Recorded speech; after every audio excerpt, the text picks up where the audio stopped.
Hare Krishna, dear devotees. Please accept my humble obeisances. Before we read, let's invoke the blessing of the Lord. Om Namo Bhagavate Vasudevaya. Om Namo Bhagavate Vasudevaya.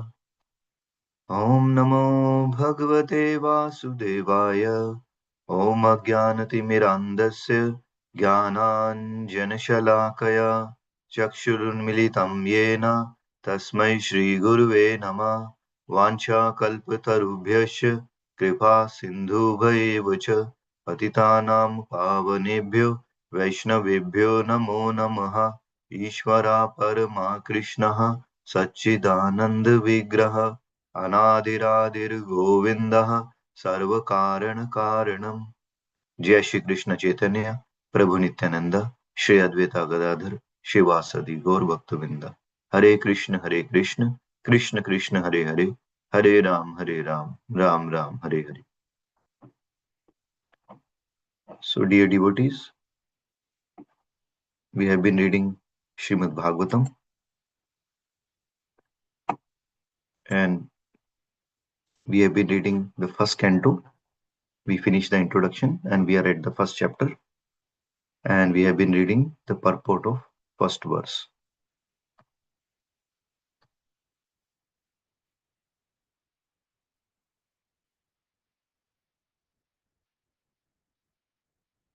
Shrimad Bhagavatam की जय, शिला प्रभुपाद की जय, शिला व्यासदेव की जय। Okay, so let me start. Conditioned souls, beginning from Brahma, who engineers the entire universe, down to the insignificant ant, are all creating, but none of them is independent of the Supreme Lord. The materialist wrongly thinks that there is no creator other than its own self. This is called Maya or illusion. Because of his poor fund of knowledge, the materialist cannot see beyond the purview of his imperfect senses, and thus he thinks that matter automatically takes its own shape without the aid of a superior intelligence. This is refuted in this shloka by Srila Vyasadeva. Since the complete whole or absolute truth is the source of everything, nothing can be independent of the body of absolute truth. Whatever happens to the body quickly becomes known to the embodied. Similarly, the creation is the body of the absolute whole. Therefore, absolute knows everything directly and indirectly that happens in the creation. So there we left. Now we continue.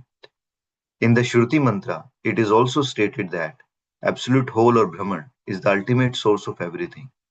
Everything emanates from him, and everything is maintained by him. And at the end, everything enters into him. This is the law of nature. In the Smriti mantra, the same is confirmed. It is said that the source from which everything emanates at the beginning of Brahma's millennium and the reservoir to which everything ultimately enters is the absolute truth or Brahman. Material scientists take it for granted that the ultimate source of the planetary system is the sun, but they are unable to explain the source of the sun. Herein, ultimate source is explained.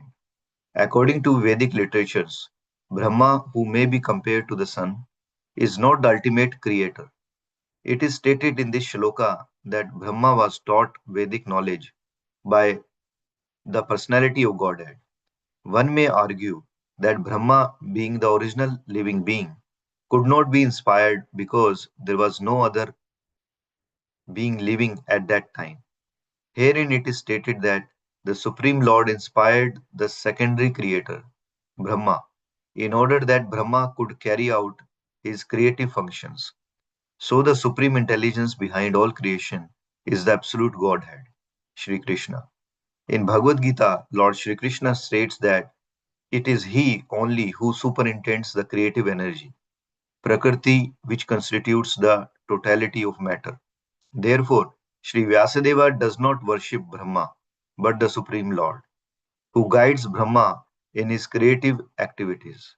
In this shloka, the particular words Abhijanaha and Swarat are significant.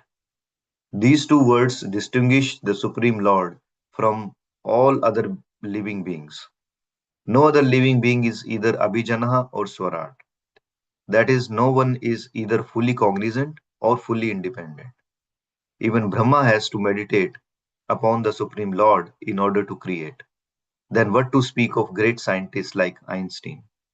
The brains of such a scientist are certainly not the product of any human being. Scientists cannot manufacture such a brain. What to speak of foolish atheists who defy the authority of the Lord? Even Mayavadi impersonalists who flatter themselves that they can become one with the Lord are neither Abhijanaha nor Swarat. Such impersonalists undergo severe austerities to acquire knowledge to become one with the Lord. But ultimately they become dependent on some rich disciple for supply them with money to build monasteries and temples. Atheists like Ravana or Hiranyakashipu had to undergo severe penances before they could flout the authority of the Lord. But ultimately they were rendered helpless and could not save themselves when Lord appeared before them as cruel death.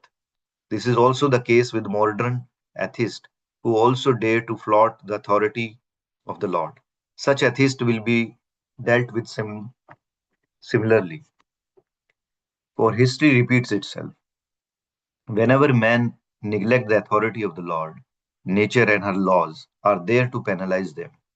This is confirmed in Bhagavad Gita, chapter 4, verse 7, in the well known verse Yada Yada Hi Dharmasya Glani. Whenever there is a decline of dharma and a rise of adharma, O Arjuna, then I incarnate myself. That the Supreme Lord is all perfect is confirmed in all Shruti mantras. It is said in the Shruti mantras that all perfect Lord threw a glance over matter and thus created all living beings. The living beings are parts and parcel of the Lord, and He impregnates the vast material creation with the seeds of spiritual sparks. And thus, the creative energies are in motion to enact so many wonderful creations. An atheist may argue that God is no more expert than a watchmaker. But of course, God is greater because He can create machines in duplicate male and female forms. The male and female forms of different types of machineries go on producing innumerable similarly similar machines without God's further attention. If a man could manufacture such a set of machines that could produce other machines without his attention, then he could approach the intelligence of God. But that is not possible, for each machine has to be handled individually. Therefore, no one can create as well as God. Another name for God is Asomordhva, which means that no one is equal to or a greater than him. Param Satyam, or Supreme Truth, is he who has no equal or superior. This is confirmed in Shruti mantras. It is said that before the creation of material universe, there existed the Lord only, who is the master of everyone. The Lord instructed Brahma in Vedic knowledge that Lord has to be obeyed in all respects. Anyone who wants to get rid of material entanglement must surrender unto him. This is also confirmed in Bhagavad Gita. Unless one surrenders unto the lotus feet of Supreme Lord, it is certain that he will be bewildered. When an intelligent man surrenders unto the lotus feet of Krishna and knows completely that Krishna is the cause of all causes, as confirmed in Bhagavad Gita, then only one can, such an intelligent man, become a Mahatma or great soul. But such a great soul is rarely seen. Only the Mahatmas can understand that the Supreme Lord is the primeval cause of all creations. He is the Parama or ultimate truth because all other truths are relative to him. He is omniscient. For him, there is no illusion. Some Mayavadi scholars argue that the Srimad Bhagavatam was not compiled by Sri Vyasadeva. And some of them suggest that this book is a modern creation written by someone named Vopadeva. In order to refute such meaning arguments, Sri Sridhara Swami points out that there is a reference to the Bhagavatam in many of the oldest Puranas. The first shloka of Bhagavatam begin with the Gayatri mantra. There is a reference to this in Matsya Puran, which is the oldest Puran. In that Puran, it is said with the reference to Gayatri Mantra in Bhagavatam that there are many narrations of spiritual instructions beginning with Gayatri Mantra. And there is a history of Vritrasura. Anyone who makes gift of this great work on a full moon day attains to the highest perfection of life by returning to Godhead. There is a reference to Bhagavatam in other Puranas also, where it is clearly stated that this work was finished in 12 cantos, which include 18,000 shlokas. In Padma Puran, also there is a reference to Bhagavatam in a conversation between Gautama and Maharaja Ambarisha. The king was advised here to read regularly Srimad Bhagavatam if he desired liberation from material bondage. Under the circumstances, there is no doubt about the authority of the Bhagavatam. Within the past 500 years, many erudite scholars and acharyas like Jiva Goswami, Sanatan Goswami, Vishwanath Chakravarti, Vallabhacharya, and many other distinguished scholars, even after the time of Lord Chaitanya, made elaborate commentaries on the Bhagavatam. And the serious student would do well to attempt to go through them to better relish the transcendental messages. Srila Vishwanath Chakravarti Thakur specifically deals with the original and pure sex psychology Adi Rasa, devoid of all mundane inebriety. The whole material creation is moving under the principle of sex life. In the modern civilization, sex life is the focal point of all activities. Wherever one turns his face, he sees sex life predominant. Therefore, sex life is not unreal. Its reality is experienced in spiritual world. The material sex life is but a perverted reflection of the original fact. The original fact is in the absolute truth, and thus the absolute truth cannot be impersonal. It is not possible to be impersonal and contain pure sex life. Consequently, the impersonalist philosophers have given indirect impetus to the abominable mundane sex life because they have overstressed the impersonality of the ultimate truth. Consequently, a man without information of actual spiritual form of sex has accepted perverted material sex life as the all in all. There is a distinction between sex life in the diseased material condition and the spiritual sex life. This Srimad Bhagavatam will gradually elevate unbiased reader to the highest perfectional stage of transcendence. It will enable him to transcend the three modes of material activities: fruitive action, speculative philosophy, and the worship of functional deities as inculcated in Vedic verses. So, this finishes the purport of the first verse of Srimad Bhagavatam. So, we'll stop here and then tomorrow we'll continue Srimad Bhagavatam from second verse. Shrimad Bhagavatam की जय, Srila Prabhupada ki jai, Srila Vyasadeva ki jai. So now we will continue reading Srila Prabhupada Leelamrita.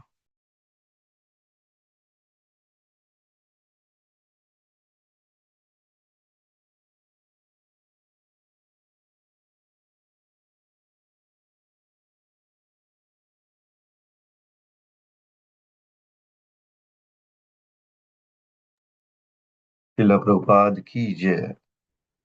His Holiness Sastru Das Goswami Maharaj ki jai. So we have been reading sixth volume of Srila Prabhupada Leelamrita, third chapter, Preaching to America, part 2.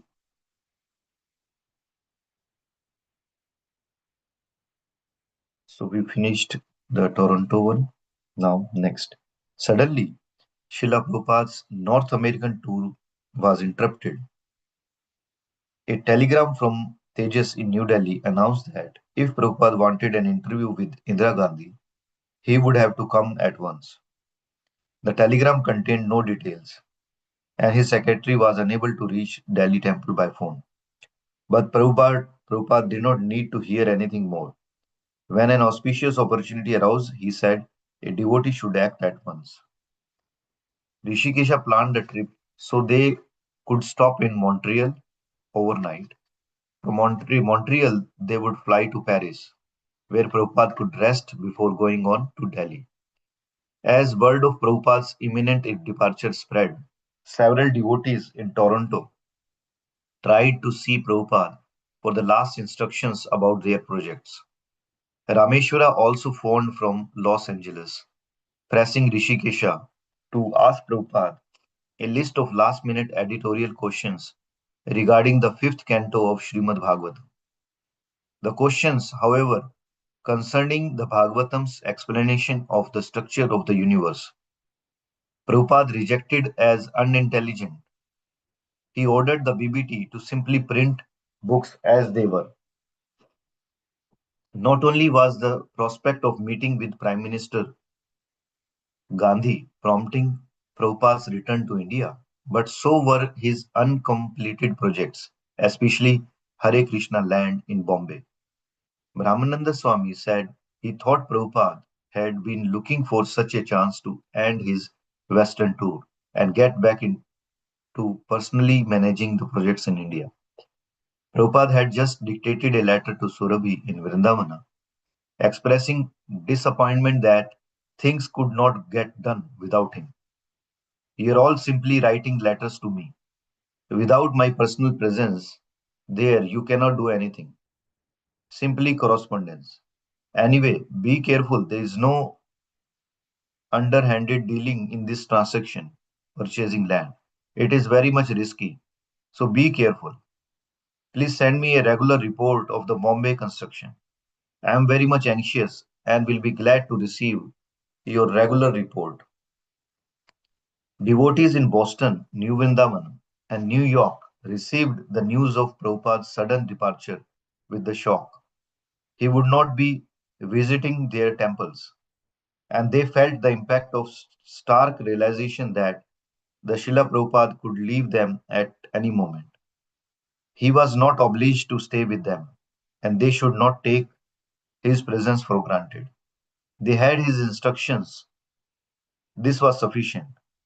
Of course, important decisions still had to be made. In Boston, devotees had expected Prabhupada to look at new building with them. But based on his instruction, they could become responsible and carry out his will even in his absence. The devotees who had recently received Prabhupada in their temples realized how valuable had been those moments. The personal association they had should be relished, remembered, and acted upon. The book distributors already knew that their work was most important to Prabhupada, and that was sufficient. The press workers in Los Angeles were not dependent on Prabhupada staying in America. They had their mission, 17 books in 2 months, and they were working day and night. Srila Prabhupada's traveling in the US and Canada had been exactly in the mood of a wandering sannyasi, and he was showing his GBC men that they should not simply sit behind desks and manage, but should travel and preach. Traveling, Prabhupada stressed, did not mean aimless, wandering or pleasure seeking. While traveling, preacher had to do some substantial work for Krishna conscious society. And that also Srila Prabhupada had shown the Dallas Gurukula, the Mississippi farm, Rath Yatra. In Detroit, he had secured a mansion, and in Toronto, he was praying for a wonderful church to be financed by the Indians. In Chicago, he had shown how to preach on contemporary issues like crime and women's liberation without compromise. His disciples could not match or imitate him, but his examples of selfless work on behalf of Krishna should be their standard. In spite of Prabhupada's traveling to so many cities, most people in United States did not recognize his position. Reporters would interview him, but their superficial stories in the newspaper drew little attention. To the press, Prabhupada was just another celebrity in the constant parade of faces and events. As Lord Krishna had predicted in the Bhagavad Gita, out of thousands of men, only one seeks perfection. Srila Prabhupada, in his tireless search for that one person out of thousands, had shown his enthusiasm and willingness to speak with whoever came to see him. And through Rath Yatra and other public festivals, he was offering millions at a first taste of potent spiritual life. Even one moment's association with a pure devotee could save them from most inauspicious fate in their next life. Besides the hundreds of thousands who benefited incidentally in each city, a fortunate few felt their lives greatly affected by Srila Prabhupada. Professor Thomas Hopkins in Philadelphia, Assemblyman John Porter in Chicago, a flight supervisor on plane to San Francisco, an appreciative mother in Philadelphia, and many others all understood that their meeting with Srila Prabhupada was special. Srila Prabhupada often cited a specific reason for his touring. My duty, he had said in Berkeley, is to see that my disciples who have accepted me as Guru may not fall down. That is my anxiety. And he had lovingly expressed it in Dallas. I have got so many children and grandchildren, so I have come to see them. He was spiritual father of his disciples, and every ISKCON center was his home. While touring his movement in the West, Srila Prabhupada had felt satisfied that it was growing stronger. Opposition was also growing, but he took that as another sign of ISKCON's authenticity. His original plan was still intact, and on this tour he had been pursuing it.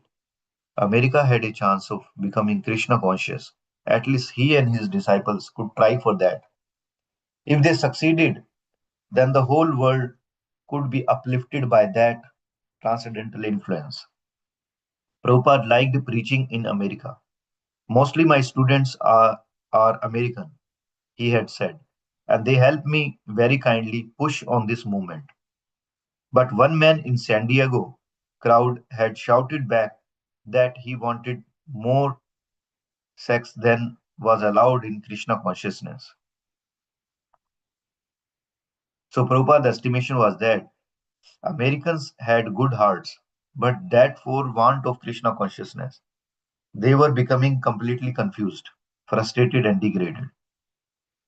Srila Prabhupada had come first to America in 1965 to plant the seed of Krishna consciousness.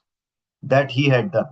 Now, with dozens of centers across the country and many others around the world, he was realizing that his ambitions were not going unfulfilled. He also accepted that to make Krishna consciousness dominant force in America and world was something he might not see in his lifetime. It is not one man's work, he had said. He asked everyone, Americans, Indians, and all world citizens to take part in distributing Lord Chaitanya's mercy. Only a rare few came forward to help him. However, he worked with them. Touring, therefore, was but another attempt at making his organization as strong as possible while it was within his power to do so. Actually, he was living for others. He did not think he would live much longer. He wanted to continue touring, building his con, saving as many lost souls as possible, and he wanted to impress upon his sincere followers and upon others who would read his books that every human being should take up the same work and live for the benefit of others by distributing Krishna consciousness. So we finish this chapter. Now, chapter 4, we have 6 more minutes. At home in India. There were, of course, other reasons for Prabhupada's returning to India besides meeting Indira Gandhi. His regular rhythm had become to alternate touring the West with staying in India.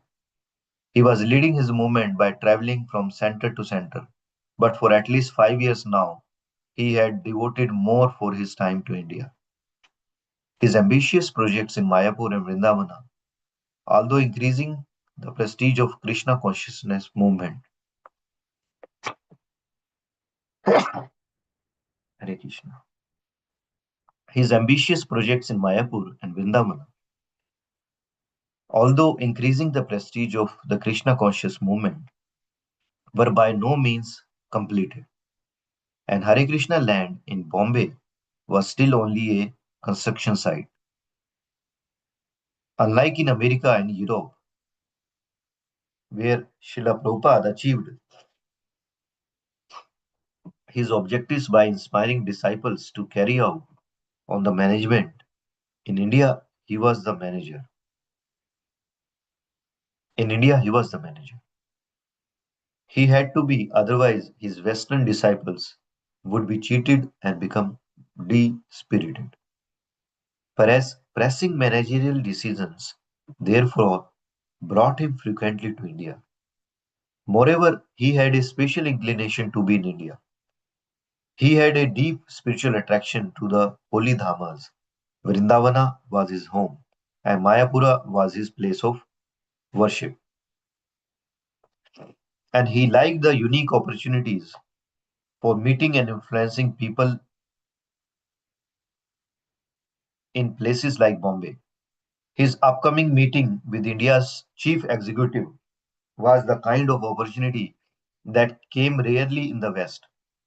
And in addition to all these reasons, Prabhupada also felt most relaxed and at home there. When breaking some of his commitment to visit more cities in the US, he had written to a disciple, I was not able to come to Atlanta because I was called here to India on urgent business.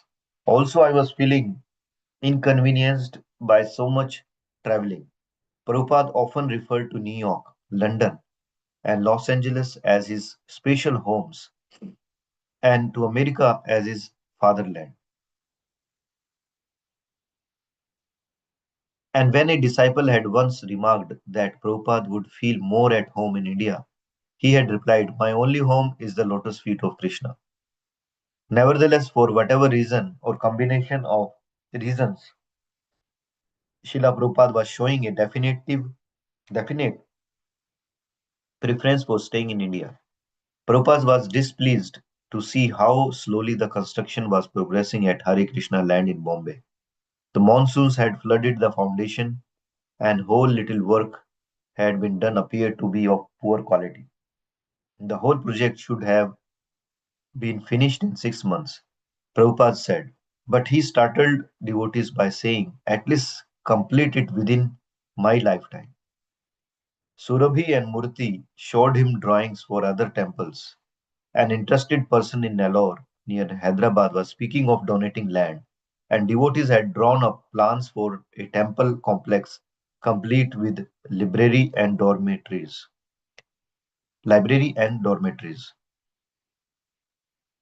Prabhupada approved the plans. The temple buildings, he said, should be traditional, according to the Shastric directions, but other buildings could incorporate more modern designs. He also studied and approved plans for temples in Hyderabad and Fiji. Early the next morning, Srila Prabhupada called for Surabhi and Murthy and again went over their various plans with detailed interest. He had little time left before his meeting with the Prime Minister. However, the next day he left for Delhi.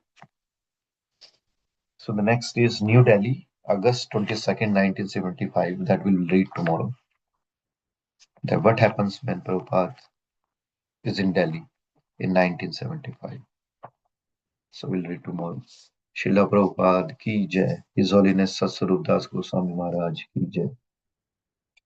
So thank you, dear devotees, for listening to me. And please forgive me if I have not read properly. Anybody has any question, correction, chastisement, or any realization to share?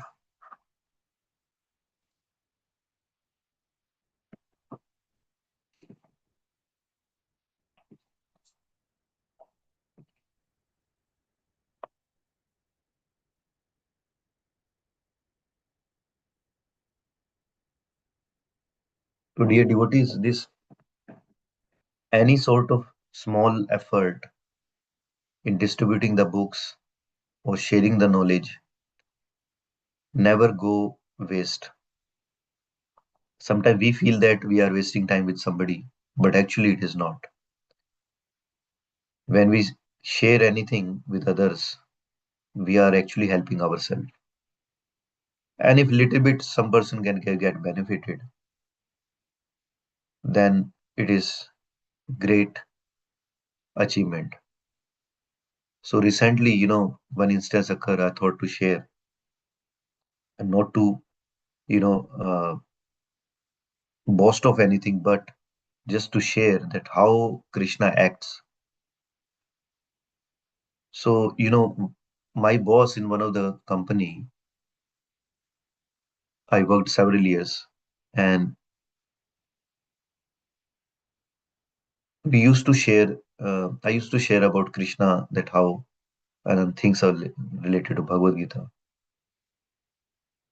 But we have a lot of arguments, and so couple of years I worked, and after that also, when we come out, he also came out from that company. I also came out. We were in touch, and he keep calling me on friendly basis, and he just discuss or challenge something like Bhagavad Gita, authenticity of Bhagavad Gita, another thing. But he somehow or other, he keep discussing for sometime 30 minutes, sometime 1 hour also. Keep asking question, and I keep sharing whatever. And many time I realized that whenever he call, sometimes he asks same questions in different way, right? So recently, but I keep replying. But then recently he called, and then I was busy, but he called, and then I was again sharing. And then I was feeling that every time this person called, he never improves. He never take any initiative, and I feel that every time he calls and he's at same place and I'm sharing, looks like I'm wasting my time with this person, right? But what happens is he called me on Sunday, and he so initially I did not pick up because I was busy. I said, okay, I will call, because once I pick up, he will start talking for 1 hour, and then he never improves. So I said, okay, I will call later. But he called again. So I thought, okay, maybe something important. That's why he's calling again and again. And then he called. He told, I have a I have a big shocking news. I say, is everything fine? He said, yeah, yeah. I mean, not in negative sense, some positive sense. Okay, I said, what happened? Did you get promotion? He said, yeah, I got promotion, but that's not a big news. I said, "Well, okay, what is the big news?" He said, my son, who's in college, he came to me and saying that, Dad, I want to read Bhagavad Gita. And he has no connection with that. And when he told me, I was thinking that how Krishna acts, right? Sometimes we feel we wasted time, but actually not. Somehow Krishna act in different way. That's the beauty of Krishna. So Krishna inspired his son to read Bhagavad Gita. And he asked me that Samant, I need Bhagavad Gita. So I say, okay, I have Bhagavad Gita, I can give you. So at that time, I was getting ready for the temple. So I say, hey, um, let me see if on the way I can, drop Bhagavad Gita at your home. But we were in a rush, and then we have to reach on time. So then I called him that, hey, as of now, I'm going to temple, but while returning, I will drop off Bhagavad Gita. Then he said, you are going to temple? I say, yes. He said, okay, I will also come. I said, okay, most welcome. Usually he never comes. This was like first time he came to Sunday feast. So he came with with full family, two children, his wife, and then he attended uh, the Sunday feast, arti, and then lecture. And then Krishna planned in such a way that in Houston, Patit Pavan Prabhu, who's a white body, he was taking the Sunday feast.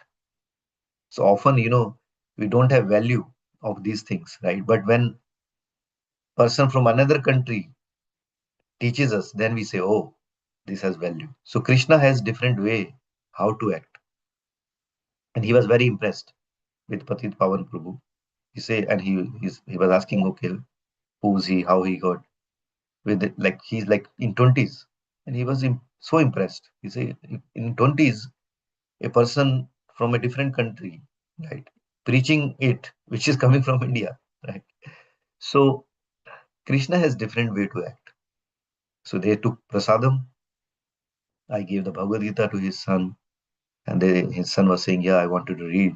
Then I invited them, please come often, or if you have any question, feel free to discuss. And that time, that person was glorifying Bhagavad Gita in front of his son, because now his son is taking interest, and he was saying, "No, no, this Bhagavad Gita is very good. You know, look at devotees here, how they are reading, how they're preaching, such a young age, right?" So Krishna has, and I was thinking while returning that Krishna has very different way. So any service we do to Krishna never get wasted. Sometimes we feel that, hey, why we are doing that, right? But actually, it benefits us when we do the service and others also. That way, Krishna is pleased because the goal is to please Krishna in some way. So this was very astonishing and pleasing that that I did not, several years we were discussing, but somehow it got, you know, have some fertile land, right? And then that way they can get benefited. Like we also get introduced by somebody, right? So if others, otherwise, people keep wasting their time. They wind up from here and again take birth. We don't know human body other, and then come back again same, you know, family members, again same thing.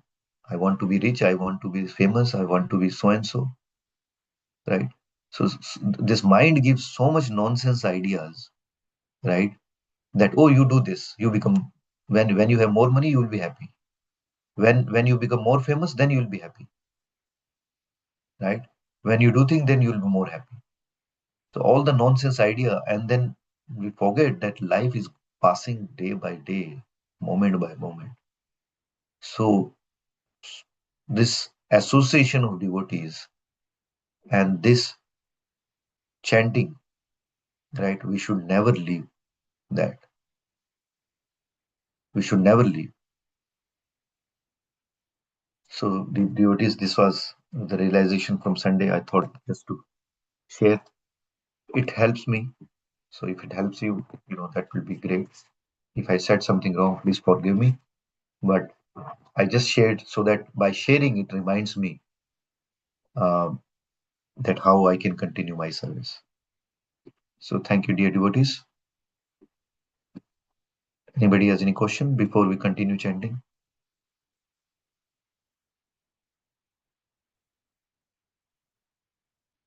All right. वाञ्छकल्पतरुभ्यश्च कृपा सिन्धुभ्यैव च पतितानां पावनेभ्यो वैष्णवेभ्यो नमः अनंत कोटि वैष्णव की जय. Now we'll continue.